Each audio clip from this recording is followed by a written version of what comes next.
Okay, we have Will Anderson, and he's ready for questions. First question right here on the front row to your left.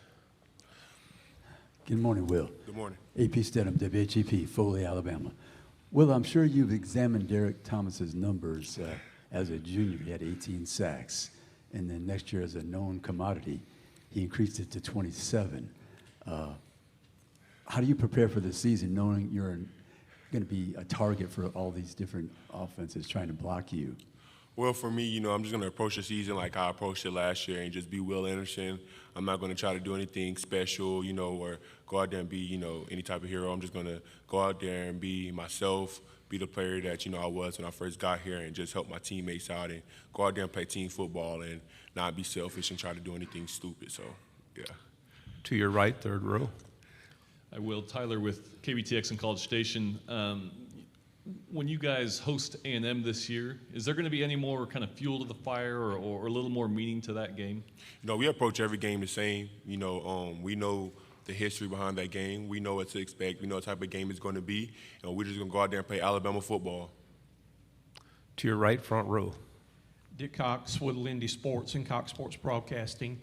When you played the game, you've had a lot of good things happen to you, but what's the most important thing you would want people to know about you as a person? For me, I just want to show people that, I'm a great leader. I love my teammates. I'm very supportive, always positive, always have a big smile on my face, always energized and, doing things the right way and just leaving a great legacy at the University of Alabama. To your left on the front row. Hey, Will. Jacques Doucet, WAFB TV in Baton Rouge. Entering last year, you had lost so much off the previous team, and yet making it to the national championship game could almost be viewed as overachieving. But your coach, I think, used the word, there's humiliation when you lose and stuff like that. So what's the feeling after last season? I mean, a couple things go your way, you're national champs.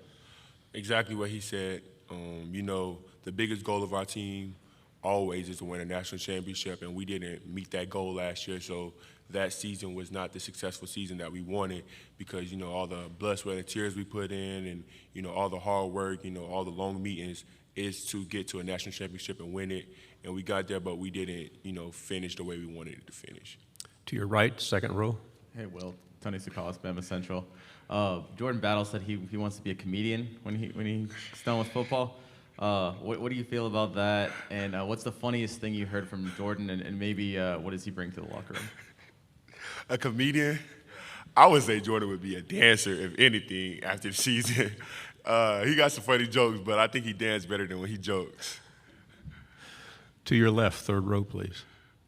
Hi, Will. Ashley Woods from the Crimson White. This is a very talented linebacker room that we have this year. Can you just talk about how you guys motivate each other to compete every day in practice and in the weight room? Yes, it's absolutely fun. The linebacker core that we have at Alabama is something special. I'm excited to see it. And all the younger guys have been doing a tremendous job of learning the plays, and they're so talented. But, I appreciate my group a lot because we all have the same mindset, all have the same mentality, and there's no knuckleheads in our room whatsoever. Everybody, they're 10 toes in our room. They're always alertive, attentive to detail, everything. So, and we push each other every day at practice. We want to be great. We want to be the best outside linebacker group in the nation, and we talked about that as a unit. And I think every day we go to practice, that's something that we do. We're going to go out there and be the best group on the field every game. And that's any game we play in, and that's whole college football. So that's our big goal. To your right, front row. What motivates you to play at the level you play at, and what are you most excited about this season? I think what motivates me is the love of the game of football. I don't really need much to get me going because I love football so much. Just the fact that I get to strap up and put a helmet and shoulder pads on and go out there and line up against somebody and, go against them is what all I need is to motivate me is to go out there and, have fun and hit somebody and fly around with my teammates. To your left, back row.